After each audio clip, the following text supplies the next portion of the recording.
So I can't remember who it was, but like Harold Reynolds was on the mic being interviewed, and he was a manager in the game. And somebody challenged in the fourth inning of a seventh inning game. He's like, no, no, no. Well, you got it right, but like I can't. We don't get another one You now. get And it. You don't get it back. Yeah. Is there anybody there?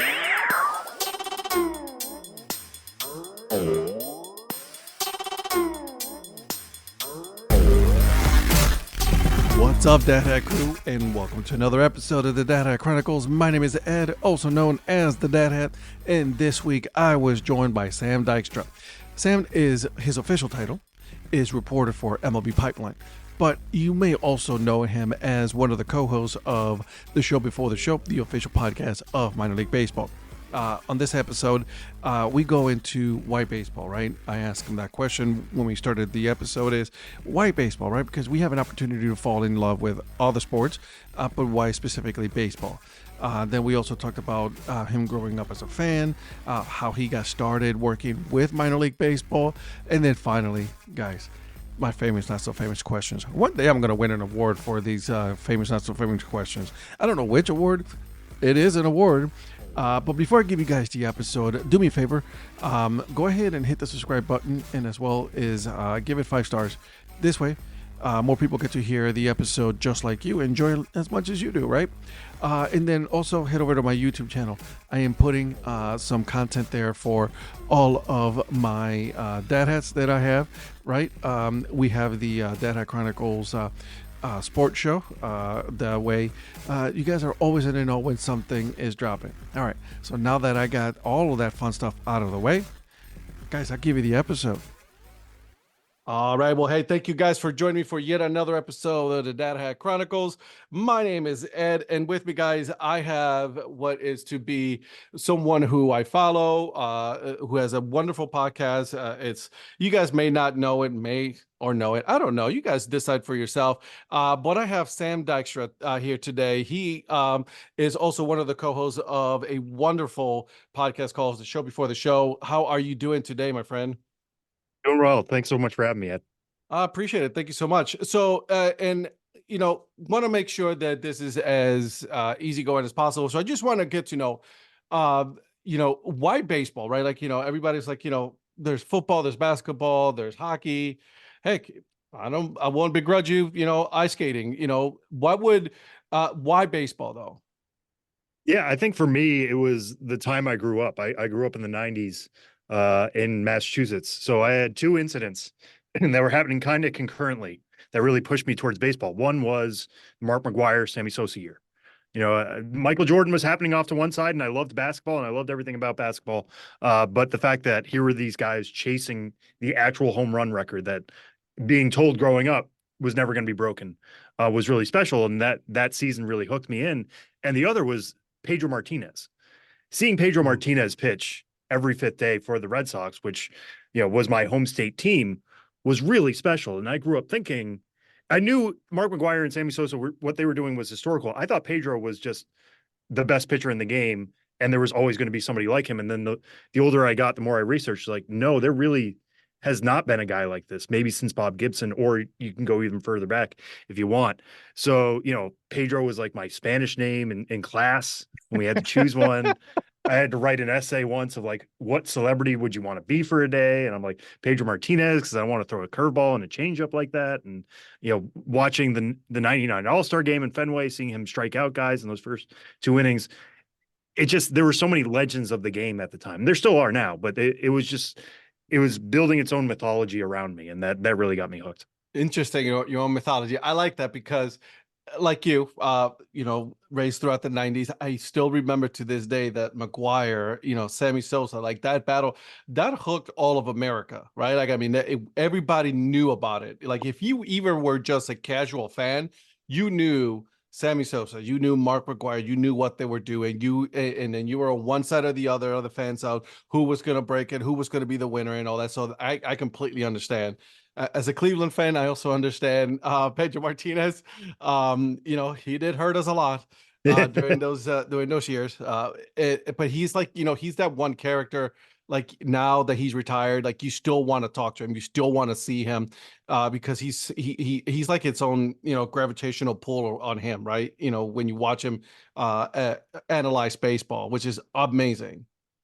Yeah, I mean, nobody understands pitching like he does. And the crazy thing about it is if you watch some of his breakdowns of like, hey, this is how he should be throwing a changeup. Pedro has such big hands for his size. The way his hands like wrap around a baseball is what caused that lack of movement on the changeup or the movement on the curveball. And it's just not reproducible. Like he can talk about the game with everybody, but Mhm. he was one of one. You just don't get guys that short being that dominant. And that's what makes it all the more special in retrospect and what made it special at the time. Let me ask you this: so have you gotten the chance to meet him in person? I have not myself. I think we crossed paths briefly at a draft. I used to go to cover the draft when it was held at Secaucus. He obviously works for MLB Network, so he was like in the room, but I was doing a job. I wasn't Yeah, about to run across the room and be like, give "Excuse him a me, hug. Pedro. I have so many stories I want to tell you." So I didn't then, but I would love to at some point just to pick his brain about what that time was like for him, because it was one thing watching as a kid. What was it like actually going through that? So, I'm hopeful someday. One day you'll get to do that. I'm sure you will. I'm sure you will. So, let's go into what you do now, right? Because you currently are, you work for, technically is Major League Baseball right now, because Major League Baseball is parent company of, Minor League Baseball, correct? Yeah, so actually, I work for MLB.com, which is under the Major League Yep. Baseball. Yeah, so Yep. there was a time where I wrote for the MILB.com site. That changed about 3 years ago now, where I write almost exclusively for MLB.com. Gotcha. So let me ask you, as far as, because I see, I did, like I said before we started, we did a little bit of research on you. You've done your fair share of reporting, and even you did some contributing editor for Golf Digest Ireland and all that stuff. So like, why writing, right? I mean, everybody has their own way of trying to get into the sport. For you is writing. So why? Like, are you looking to do, like, you like storytelling? You like, putting that into words? What gravitated you towards that? I mean, it kind of evolves in a way for a lot of writers, I think, have this path of at some point you realize you're not going to be a player. And for me, that was when I was getting hit 3 times a game. Yeah, I Yeah. mean, we all have that moment, right? And that was pretty early on for me. I could not stand in against the fastball. And that was just, I liked watching. I liked breaking down the game. I used to both entertain and probably annoy my parents because I would just be like commentating on the game and would take so much joy of saying something and then hear Don Orsillo or Sean McDonough or Jerry Remy say the thing I had just said on the TV. So I'm like, all right, I'm on the right path here. I'm seeing some things that seem to be cool. And I realized the irony of saying this with a mic in front of me and on a podcast, but I'm like, I don't know how good of a talker I am. I can write about the game. I can break it down. I love watching it and figuring that out afterwards and talking to people about it. But making that my full-time job of announcing a game, I don't know if I want to do that. So the next thing was writing. Mhm. And writing is something I do enjoy. I was actually a better math guy in high school, but finding those stories is my favorite part of this job. I do a lot of prospect ranking stuff now, and it's a lot of hard analysis, but talking to guys, finding out how they got there, how they've changed along the way. I love storytelling. That's one thing I really got into this for. So getting that opportunity at the minor league level is super special because the audience generally does not know the background of these guys. And and when and I listened to the podcast, right? And then when you are asking these questions that, they're like, sometimes it catches the person that you're interviewing kind of off guard. I was like, hey, how do you know that? Like how'd you find that out? I'm like, so that aspect, right? I'm sure you have to love that, the research part, going in and just spending hours trying to look for something in order to bring back into your story. It has to be something that, you have to love. And if not, you're not going to be able to be good at that. Yeah, for sure. I mean, Ed, I'm sure you go through this with the amount of people you talk to. We were talking Hmm. about this before of like how much do you research before an interview because you want to find out new information. You want to Yes. hear it from the source themselves. It is better for them to tell it in a first person point of view than for you to be like, I have everything I need. Then they're going to be like, why am I talking to you then if you have everything? Yeah. On the other hand, you want to show like I know something about you. I'm bringing something to the table here. So it's that balance in interviews, especially in a podcast format where it's all about audio. It's all there. You're not picking and choosing quotes. Every answer is the product itself. Hmm. It can be a balance at times. I like doing research. I like trying to show like, hey, I know a little bit something, but take me further. Yeah. Go even further than what I found. Give me some more. Um, Give me some meat into that bone. yeah, because anybody could find this if Yeah. they had the time and set aside the time. They could find your chase rate, they could find your walk rate, they could find your fastball velocity. But give me that extra thing. What that justifies our conversation. Yeah. And let me ask you, and answer however you want to see this, like, but when you are interviewing, because I hear your interviews when you have with your players and all that, and there's some good interviews, right? Like, some good interviews, like very interactive, and like you have people that are like, all right, you ask that questions and then you have a full conversation on just one question, right? But there's sometimes where you have a situation where it's a little bit harder, right? A little bit tougher for you to pull information from the person that you're interviewing. Like, how do you adapt to that? Like, because everybody has their own way of doing it. What for you, what is your way of just pulling that information? Yeah, I think, I come into interviews with a few questions handy. Like this is stuff I absolutely want to get to, or this is how I want to establish the conversation. Mhm. But I think the best interviews are hearing something unexpected and taking that turn, going with it. Because if you're just like, all right, I have 12 questions, I want to get to them. You Boom, said boom, boom, something boom, boom. Yeah. interesting, but I have to get to seven before we can come back. Then the audience is going to lose you too, because they're Yeah. not looking at the questions. Yeah. They're hearing the conversation. They want to know more about that. So I'm the audience stand-in in Mhm. many ways. That's how I view myself of like, hey, if you're shouting into your podcast device at home, hey, what about that thing? I want to be the guy to ask it for you. So you get that answer and you learn something along the way. You're like, can you go back to that one question? Because that was Yeah, really right. interesting. You Right. know, Because maybe the listener themselves, if they don't like the next question, they're going to fast forward. And I don't want them to do that. No, you're absolutely right. Like, I mean, that's the same thing with me. It's like, I don't want anybody to, while I'm for example, talking to you, I don't want anybody to be like, all right, let's move it along. Or Yeah. can you, well, I wish you would have asked this question kind of situation. So I get it. 100%. I get it. Let me ask you, as a fan of the game, like, do you find yourself rooting for one team or the other now? I mean, I'm sure it's a little bit more difficult, but like, do you still have that one team that you will always root for, like the Red Sox? Yeah, I mean, that kind of goes away in Yeah. this job. It just for objectability reasons. Hmm. You're trying to stay objective. I'm not going to be like, oh, I need to cover the Red Sox this week because that I want to get closer to a Red Sox prospect. I don't want Yeah. anybody to ever think that. Now, that being said, all my family, a lot of my friends are from New England still. Mhm. I get more questions about the Red Sox than I do any other team just from the people I'm close to. So I am following them still. There's still that part of me that's still a 12-year-old or a 14-year-old who watched the 2004 World Series and got excited. My home, my childhood bedroom still has the green monster painted on the wall. That's Like, awesome. yeah, I'm not going to say like I root for a team because I don't do that. I'm more interested in storylines. I want baseball to be the most exciting, interesting sport it can be. So that's what I'm rooting for, actively rooting for. Mhm. But I'm going to keep an eye on the Sox in the standings. That's just the way it works.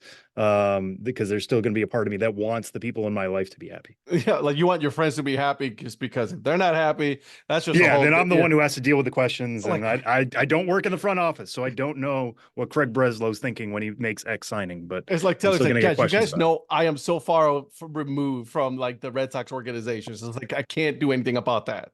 Right, right.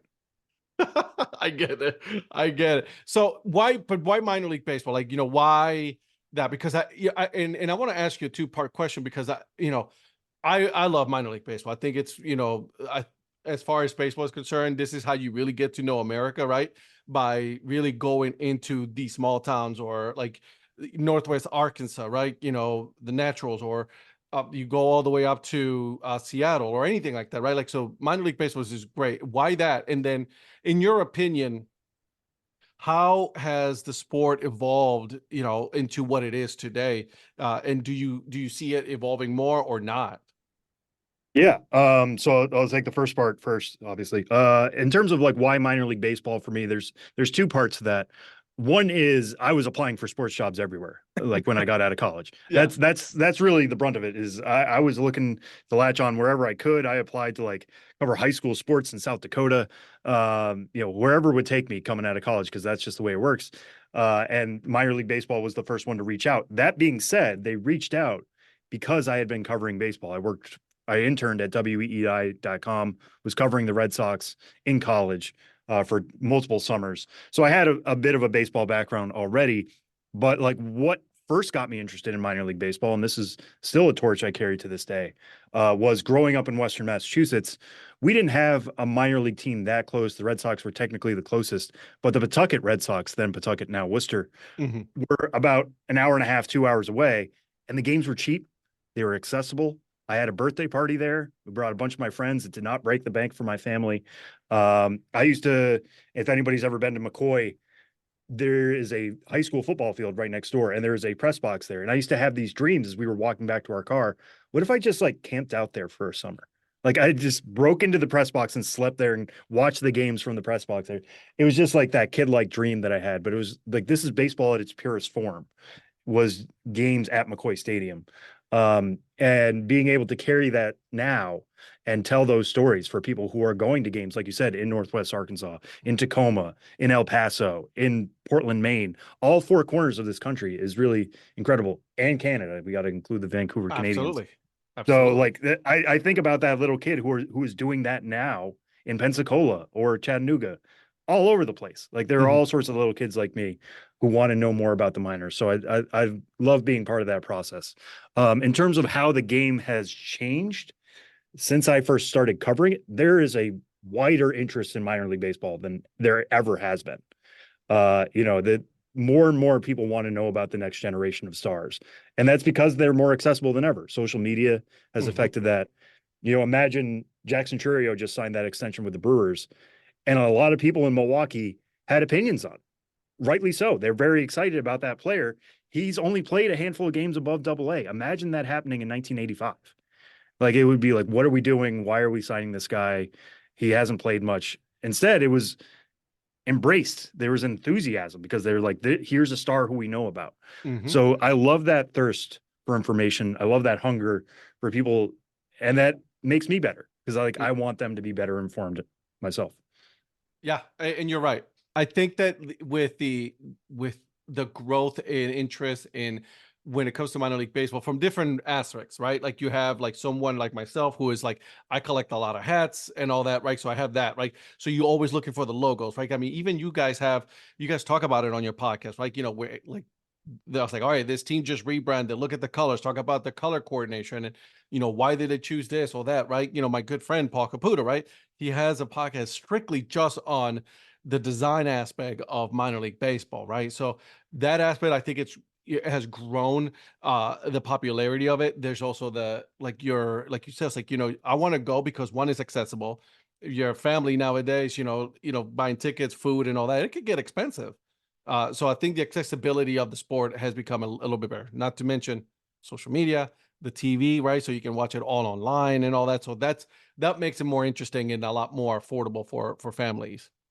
Yeah, for sure. I mean, you talk about like games being televised. When I first started here, there were a couple teams that were on MILB.TV and it was great. And then it was all of AAA. And then all of a sudden it became HD. And now there's like HD all across the minors. It's gone the other way. Only a handful of teams now don't have games televised.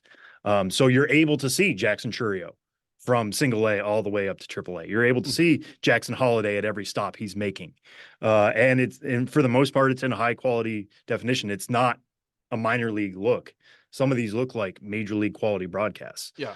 There's still a ways to go. I'm sure people at home are just like, hey, my local team's not great. And I understand that. But it's so much better now than when it was when I started in 2012. Oh my God, 100%. Like, I mean, comparing to like, I can sit here and watch a Canapolis Cannonballers broadcast from the comfort of my home. I'm a couple of hours away, but I can still watch one of those games, right? Or even Right. AAA. So that's the magic. It was like, single A all the way up to AAA. That's amazing. I think you're right. I think it has come, you know, miles and miles. And we still are far away from, you know, reaching potential of what, minor league baseball can be. Right. No, for sure. And speaking of technology, I mean, one other thing I want to touch on real quick is just the amount of data we have now on minor league baseball. Statcast level data is available for all of AAA and the Florida State League. I'm hopeful that that's going to expand in future years to the Mhm. point where that's just publicly accessible for everybody. But teams have all that data now. When I'm making calls for our prospect lists, I'm getting exit velocities, I'm getting pitch velocities, I'm getting spin rates, all that kind of stuff. And that helps make our coverage better, but also helps people understand the game better. I can say Junior Caminero hits the ball hard, and that's what I would have written in 1995. Now I can say, like, hey, here's his 90th percentile exit velocity, and you can understand it so much better because it's up there with the Stantons and the Judges and the Otanis. Yeah, and there's video to back that up as well, right? I mean, Yep. you have all of that, like Statcast. It's so much information. In your opinion, do you think that sometimes could be too much information as far as the game is concerned? Could there be? I don't think there's such thing as too much information. I think there's uh, a possibility where people don't know how to use the information. Mm, You know what I mean? Like, got it. Yeah. there's a lot of screenshots now of Baseball Savant, which has the sliders, right? They Mhm, say, like, this guy's 75th percentile, this guy's 90th percentile, whatever. And it looks good. It's a great product. I love it so much. But you have to take that next step. It's not showing you everything. It's only mhm, showing you a couple of categories. So what is if the guy's sweet spot percentage is in the 75th percentile, but he's only hitting 230, what are we missing? You have mhm. to take that next step. And if you're a writer or an evaluator or an analyst, you have to present that to your audience, whether that's the front office, whether that's a reader back home trying to figure out, hey, I'm going to a single A game tonight, what do I need to know? Mhm. You need to take that next step, because if you're just blasting people with information, then it gets to be too much, and that's when it gets confusing. And then you lose the interest of the fans at that point as well. It's like, oh my, you just bombarding me with too much information. I need you to just let's reel it in, or give me what I need. Don't oversaturate it with too much data. Yeah, and that's true of players too. That's one thing I love asking players, actually, is like, how do you look at data? Are you just a stats guy? Are you a feel guy? Are you looking at specific analytics that you need to know if you're on track to develop the way you want? Some guys are like, I'm just on feel. I know when I'm off and what I need to do to correct myself. That's how I got here. Some guys are like, I look specifically at my hard hit rate, and if that's not up, I try to figure out what's going wrong. Some guys are like, I just stick to slugging percentage. There's such a wide array, and every Interesting. team, I think the goal should be to try to tailor it to the player Mhm. and not have an organization wide philosophy. Now, there are always going to be trends in the game. We're seeing more sliders and sweepers now than ever. That's being more effective. At some point, it's going to flip back to something else. Who knows? But I think the more you can tailor make, like when I talk about audience, if you're an analyst for a team, your audience is the players.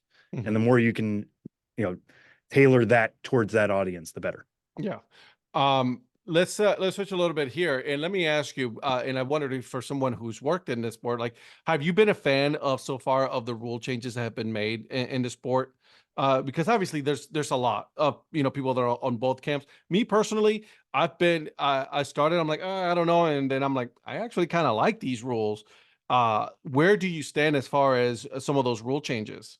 Yeah, I mean, that's the great thing about working in the minors, right? Is that we get so many of these rules changes ahead of time. Yeah. So the idea of like last year being the pitch timer year for baseball, so I'm many like, oh, we've people, been doing this for a while now. Yeah. yeah, this is just old hat. I like go into a game, I'm like, oh yeah, this is just a minor league game now.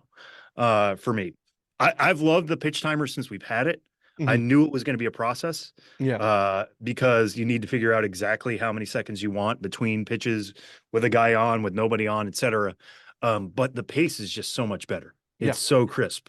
You go to minor league games now, there's a good chance it's going to be 2 hours and 15 minutes, which is like perfect. I think it's perfect. Yeah. I don't think you're paying for anything less. There's some confusion of like, oh, I paid all this money, I paid for parking. You're getting the same action, and it's quick action.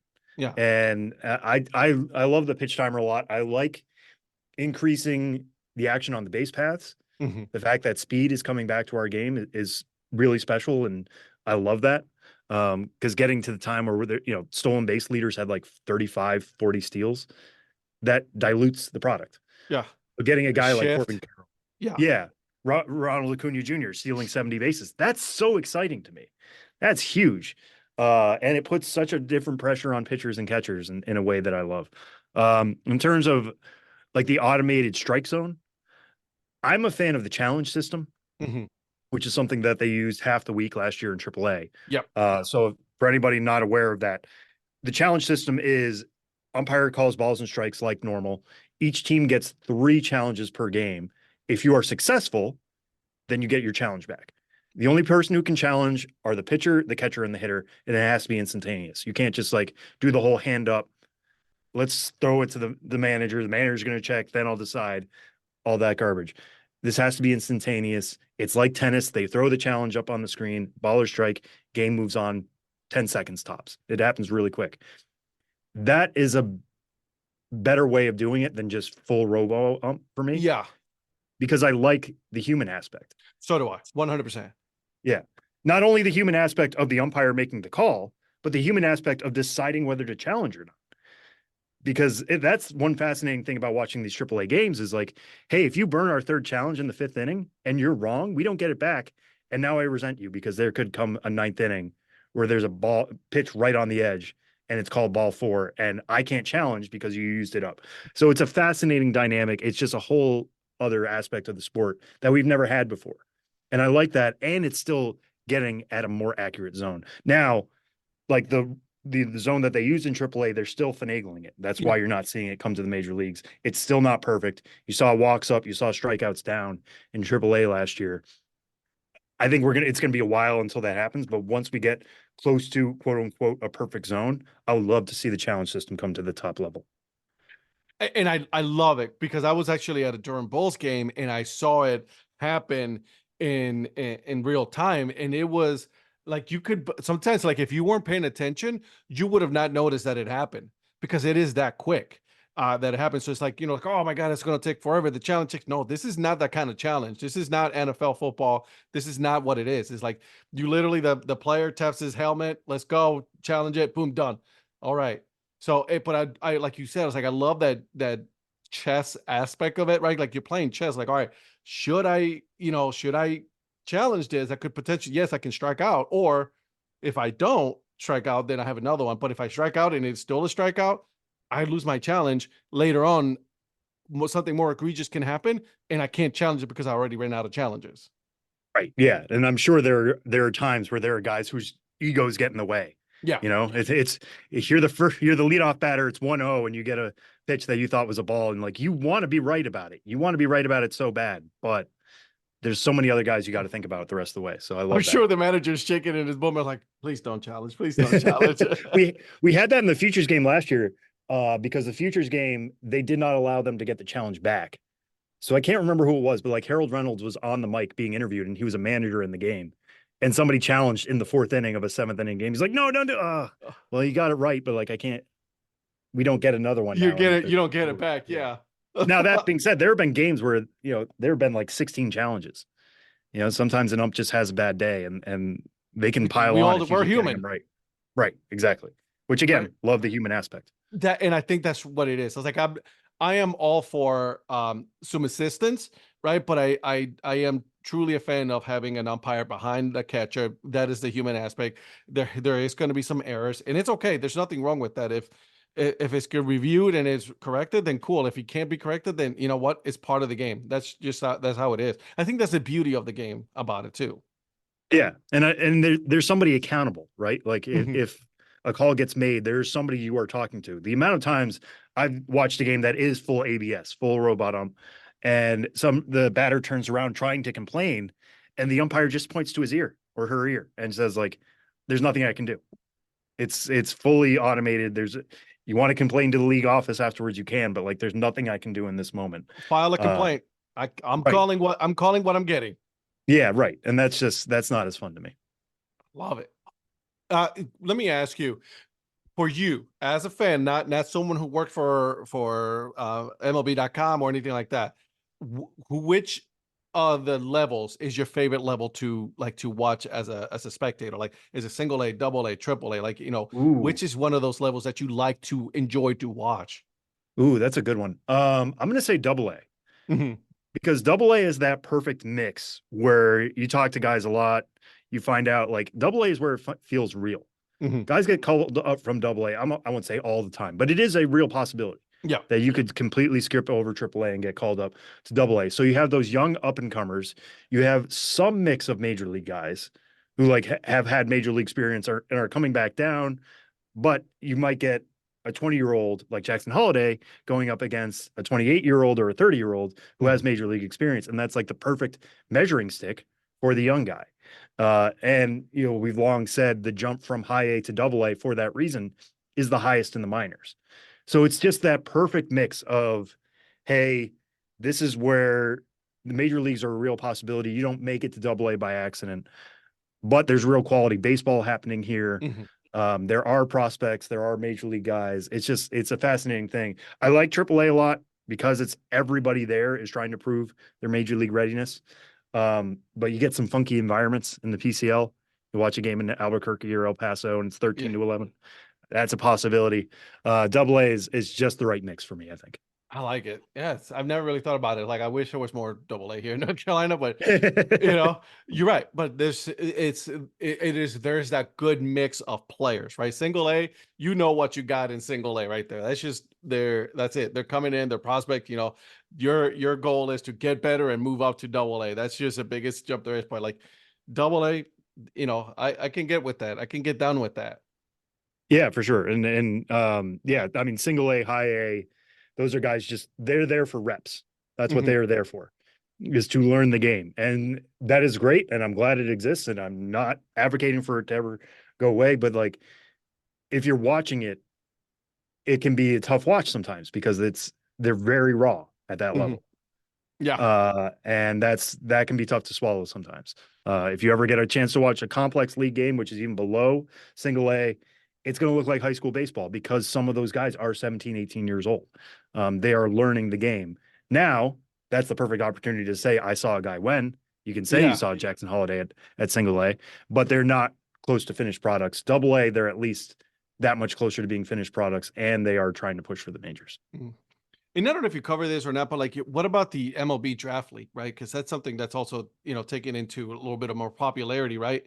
Little collegiate wood bat and all that. Like, what's your take on that? Because there's been you get some good players there during that time period. They're like ready to get drafted by major league teams. Yeah, I mean the MLB Draft League is something I got to do their prospect game this year, and that's not quite All-Star game, but it was like guys they wanted to get another Hmm. look from all the different teams in the draft league. I got to call that game this year, and that's almost it's just an extension of the minor leagues to me Yeah. because similarly in the minor leagues you're trying to prove to your parent club you're worthy of a shot. The draft league you're trying to prove to all 30 clubs you're worthy of a shot, and it happens before the draft. Now that the draft has been pushed back to July at the All-Star game. It Hmm. used to be in June. So this affords these guys an extra opportunity. A lot of them are coming from colleges. Maybe they didn't get a ton of playing time in the spring. Maybe they weren't in the right situations. Hey, prove yourself, like you said, with a wood bat. And you're playing in former minor league stadiums. These are not Yeah. They got like Mahoney Valley freaky dicky Scrappers. Like, stadiums. that's, These are, yeah. yeah, you're playing in places like Trenton, State College, and places that were minor league towns. Yep. So it's a great opportunity. I grew up going to the Cape Cod Baseball Hmm. League every summer. My family would vacation. We would camp out in Brewster. We would go to the All-Star game for that. That was like top talent. The draft league is more guys trying to prove that they can be top talent. And you see that hunger in those guys when you talk to them. There's something about I don't know what it is that I love about collegiate woodbat. That's just the popularity of it. Obviously, in the last couple of years, has grown exponentially. And there's just something about it that just it's so much popular, so much fun to watch. You're gonna get those like, oh yeah, they have a comfortable 10-0 lead. 2 innings later, they're losing by 5. So it's like it's just something exciting and fun, and like you're gonna get those errors. You're gonna get those players that are just they're there for a reason. That's why you're in those collegiate teams. Yeah, and this is just another layer of what I was talking about before. If Hmm. there's any takeaway people should have from this conversation is that I think the minor leagues as a whole and the lower levels of baseball as a whole are just opportunities for fans to say, I knew him when.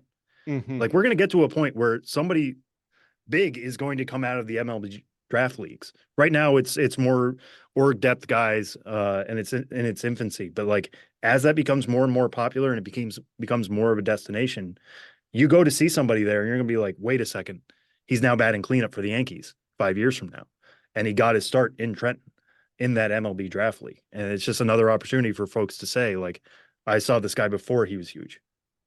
You're right. Let's talk a little bit before I go into my famous, not so famous questions and all that good stuff. The real serious questions, obviously, that's going to earn me a Pulitzer and all that fun. But so let me ask you, as far as like why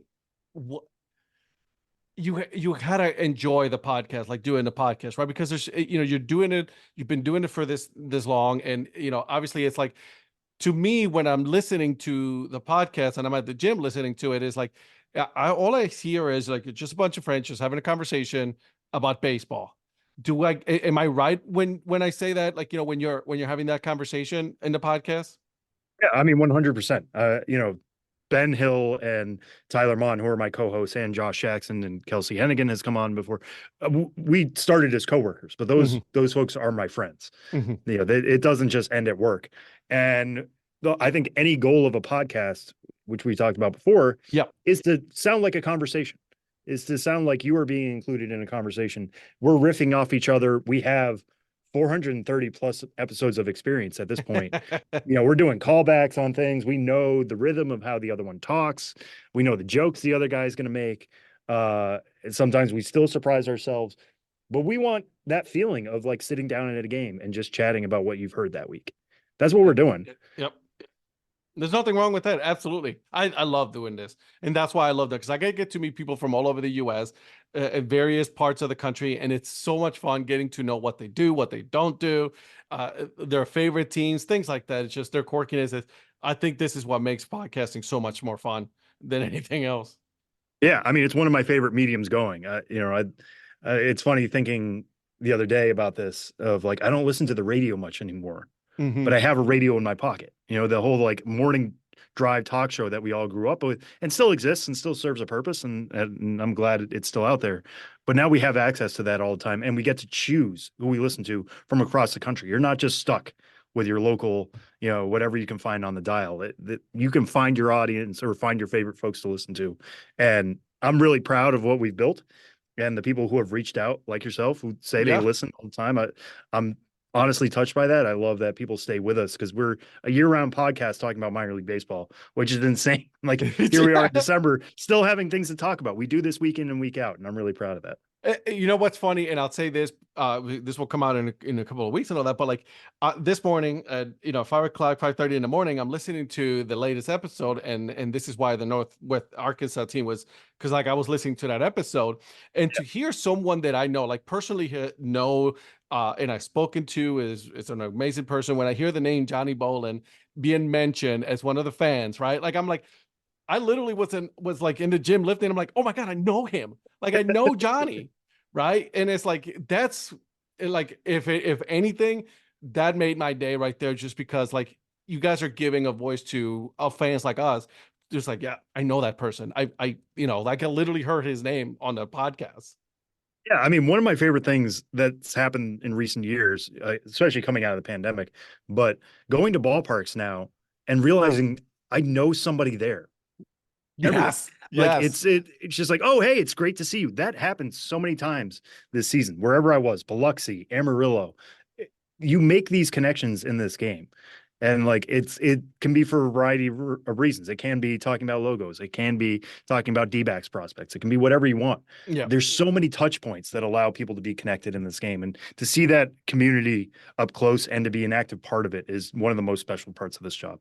It's almost, and I'm telling you, it's great. It's absolutely wonderful. So, you guys keep doing the great work, because we absolutely love it. All right, my friend, are you ready? This is the hard part now here. I didn't prep for any of this, so like I'm interested to see where this is going to go. No one preps for this, so I'll give you an There is easy no one. prepping. No, Yeah. there's no prepping. So I'll give you an easy one, okay? When you go to the ballpark as a fan, what is your food and drink of choice? This is very basic, but I'm fine with that. I like giving like once around the ballpark, especially Hmm. these like 360 walkable stadiums, just to see what there is, Yeah. and then I always just go back to a hot dog. Like Absolutely. it usually ends up just being a hot dog. I like sauerkraut. I like ketchup. I'm a very basic person in that way. And then for drink, it's either a lemonade or a Coke. It depends on how much caffeine I need for the It all game. depends But on yeah, the those day, right? yeah, Love it. I love it. All right. Favorite movie quote. movie quote. Oh boy. Um,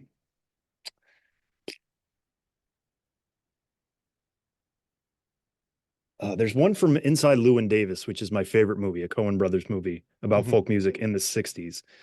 Um, and it's something akin to like, it doesn't matter if you've played it 1,000 times, if it still sounds new, it's folk music. And there's just something about that with baseball, right? Hmm. Like so much of this can feel repetitive in a way of like, oh, all we're doing is changing names, but it's still exciting. You can have a player like Shohei Ohtani, who's just like we've had two-way players before. He's not Babe Ruth necessarily, but it's like we have to go that far back. None of us watch Babe Ruth. This is really cool, and Yeah. the game is changing in that way. I'm gonna go with that. I'm sure I'm screwing up the quote exactly, but it's from Inside Llewyn Davis, so I highly recommend everybody watch that movie. We'll do. All right. You ready? I'm ready. Name one of the seven dwarfs. Sleepy. Good Why did I job. go with Sleepy? I probably because of I mentioned caffeine earlier. Sleep I don't think deprivation. Sleepy would come up in like the top five, but Sleepy just jumped to my brain. So I like it. Worst job you've ever had. worst job I've ever had. Oof. Um, I don't want to complain about this too much, but I was a basketball ref for youth basketball, Oh, and that's just yeah. completely thankless. Like I was a high school kid, and you're refing 7 and 8 year olds And you got whose the parents parents, yelling at you? yeah, and there were times where like we were paired up and then the other person wouldn't show up. So I'm doing one game by myself. And they're like, how did you not see that? I'm like, because I'm one person. I am trying to float around this as best I just, it was for like $10 a game. It wasn't even that great pay. I'm glad I did it. I think people should do more bad jobs just so you know what's out there and how bad it can get and take your lumps. Yeah. But you know, when people like criticize a prospect list or some opinion I have on the game, I'm like, I can shrug it off because I've dealt with parents of 7 year olds. I've heard a lot worse. I worked at fast food I did it for about less than a year, and I said I'll never do it again. I get it. I absolutely get it. Right. All right. So, is it wrong for a vegetarian to eat an animal cracker? Without knowing all the ingredients in animal cracker, like if there's something in there that I don't know that's meat based, I'm gonna say no. It's fine. Good job. You're Good not job. hurting like the tiger or the elephant or anything. They're still living It's a out there cracker. happily. There you Yeah. go. Last movie you watched. Last movie I watched. Last night I saw the new movie on Netflix with Julia Roberts. That now the name's escaping me. It's Uh, essentially like, yeah, I heard about this movie. yeah, it's what is it called? Leave the World Behind. Yeah. Director is Sam Esmail. It's on Netflix, so anybody can watch it. Just watched it last night. It's very interesting, very well acted. Mahershala Ali's in it as well. Ethan Hawke. Everybody in it is great. There's not a lot that happens, despite it being kind of apocalyptic, Hmm. which I found fascinating. It has an interesting ending. I know a lot of people don't like the ending. I don't want to spoil it, but it's just like, especially coming off the pandemic, what do you do when something big happens and you're just kind of stranded on your own? Yeah. And it feels they're stranded on Long Island, so they're not in New York City. So they know stuff is happening in New York City, but they can't do anything about it. How do we react in those moments? What do we reach for? I think Didn't the it was a fascinating Obamas character study. didn't the Obamas like they had some part in this movie as far as like like coming up with the script or something like that? I can't remember if this was the movie that they worked on, but I heard this movie was like crazy. I know they have like a Netflix deal. I don't know if they were involved in this one specifically, Let's see. but Well, we'll find out. What was your nickname growing up? oh, my nickname. This is very baseball, and for anybody again who grew up in the '90s and the 2000s, my screen name for AIM was Wow. was Sammy Ballgame, Wow. You just which went was with one AIM I there. gave to myself because you gave your own screen Of name. course you do. Yeah, but being the baseball nerd that I was, I loved that Ted Williams was a Boston Red Sox player.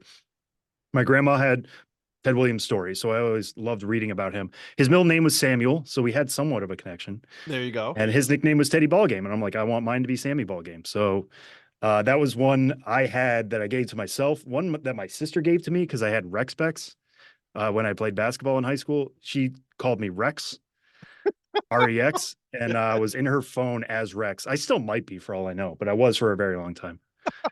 Love it. All right. A couple more, and then I'll let you go. I promise. All right. Favorite Halloween costume? Favorite Halloween costume. I had a couple good ones.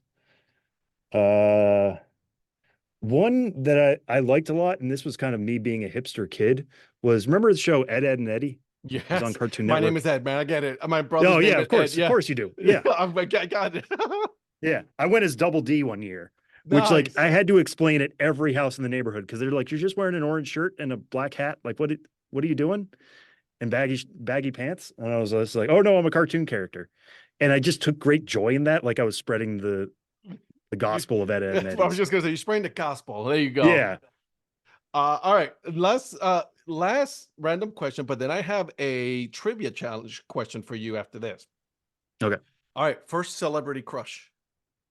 First celebrity crush. Again, this is putting me in a very specific place and time. Was Topanga on Boy Meets World. Bro, yes. 100%.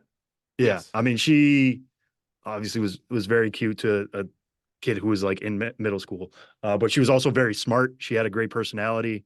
I saw myself in Corey a lot, so it was just like, well, he won her over, so maybe there's a chance for me. I have a chance. Yeah, there you go. I love it. All right. So I got a deck of cards here. They're Major League Baseball trivia questions. Okay.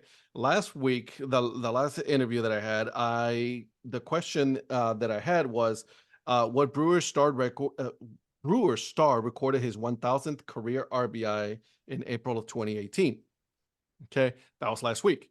The answer was Ryan Braun. So, but for you, my friend, here, are you ready? I'm ready.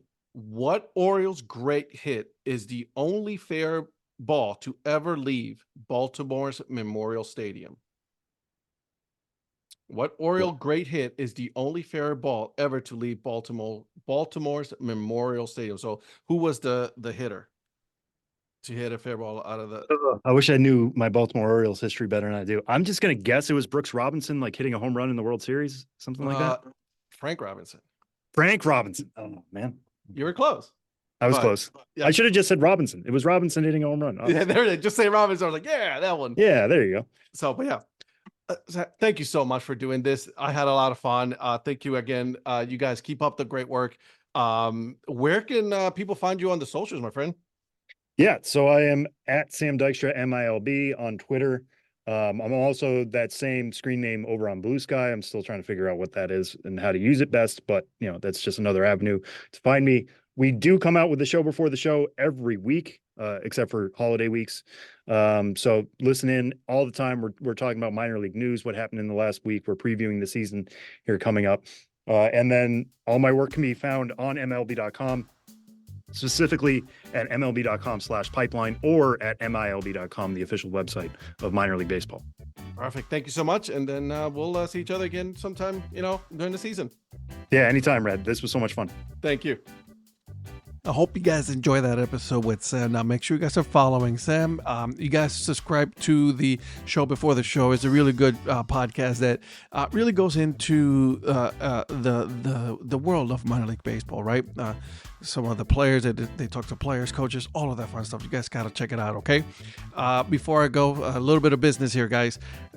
Make sure you guys are subscribed to the podcast as well as my YouTube channel. I am putting a lot of content there as far as minor league baseball. And then obviously the Dad Hat Chronicles Sports Show with some of the content creators that you guys already know. Patrick Larson, Eric Prophet, Mike Sellers, as well as Donnie Wise. You guys gotta listen. It's a lot of fun. We go into all sorts of sports, not just baseball, but football, basketball, all the fun stuff. No tennis. Sorry, Mike. All right, guys. So now that we got that part out of the way, let's go ahead and give you the dad joke of the episode. And here it is. What did one eye say to the other eye? Between you and me, something smells. All right. I see myself out, guys. And until then, please keep grinding and always support the minor leagues. See ya.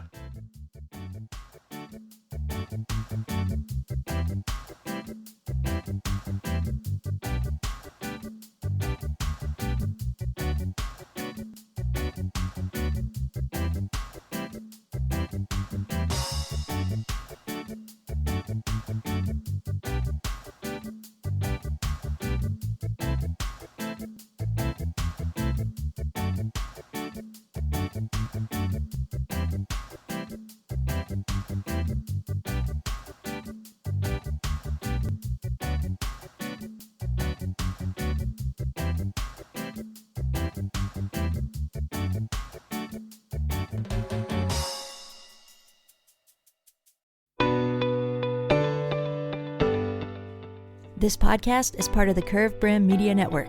Here are some of the other members of Curved Brim Media. I'm Paul Caputo, and on the Baseball by Design podcast, I talk to minor league baseball teams, designers, and other super interesting people about what these minor league baseball logos mean, and I talk a little bit about ice cream helmets. What's up, Bucketheads? I'm Anna DiTomaso, and each week on the Baseball Bucket List podcast, I speak with a different fan about their favorite baseball memories, what the game means to them, and what's left to check off on their baseball bucket list. Hey everyone, it's Eric from the great state of Kansas. This is Johnny from the New Orleans Baby Cakes Memorial Museum, And we are the Earn Fun Average podcast, where we talk to a variety of guests about their love of baseball and have fun doing it. America, lower your standards. Average is what we do best. This is Patrick and Corey of BaseballMapper.com, and we have made an interactive map to help highlight all baseball teams from the majors down to collegiate summer leagues. We want to bring you closer to baseball, so get on the site and find a team near you today. Hey guys, this is Patrick Larson from the Minor League Baseball Hat History Series, and in every episode I go through the history of minor league teams through my personal collection of hats. You can find me on Twitter at PatLarson1. I hope you guys enjoy. Learn more about Curved Brim Media at curvedbrimmedia.com.